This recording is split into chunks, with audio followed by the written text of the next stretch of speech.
En 2026, certains vont payer plusieurs milliers d'euros juste pour avoir une carte grise pour un véhicule d'occasion, tout simplement parce que le gouvernement étend le malus écologique aux voitures d'occasion à partir du 1er janvier 2026. Donc si vous achetez une voiture dont le malus n'a jamais été payé, clairement, vous pourriez devoir la régler à la place du premier propriétaire. Alors, il y a 3 critères à observer avant d'acheter son véhicule d'occasion.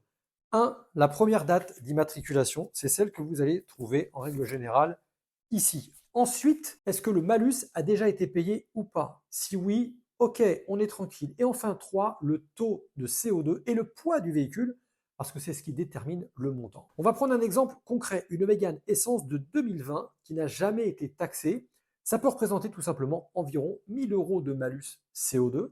Une BMW 320i de 2022, jamais taxée ou exonérée au départ, peut monter jusqu'à 10 000 euros entre le CO2 et le malus au poids. Regardez sur le tableau officiel du malus 2026, plus le CO2 augmente, plus la taxe grimpe. Et au-dessus de 1500 kg, vous ajoutez encore la taxe au poids. Ça commence à faire mal. En fait, le vrai risque, ce n'est pas tant d'acheter un véhicule d'occasion en soi, mais le vrai risque, c'est d'acheter une voiture qui est notamment importée ou une voiture française, mais qui avait fait l'objet d'une exonération de malus pour le premier propriétaire. Par exemple, vous aviez des exonérations pour les familles nombreuses ou les personnes en situation de handicap. Donc, avant d'acheter, mes amis, demandez toujours si le malus a déjà été réglé et regardez le coût total aussi d'usage du véhicule, pas juste le prix d'achat, la carte grise, le malus d'accord, l'entretien, l'assurance, le carburant, bref, c'est comme ça qu'on achète intelligemment, qu'on protège son patrimoine, qu'on le construit. Bien, si vous voulez aller plus loin et savoir ce qui freine globalement vos finances et comment reprendre la main sur votre argent, je vous ai préparé un test stratégique, je vous ai mis le lien dans la vidéo. En 3 minutes, vous savez où votre argent s'évapore et ce que vous devez faire pour mettre l'argent à votre service, le faire bosser à votre place. Si vous ne le saviez pas, je m'appelle Thierry Friquet, j'aide ceux qui travaillent dur à reprendre le contrôle de leurs finances. Ciao!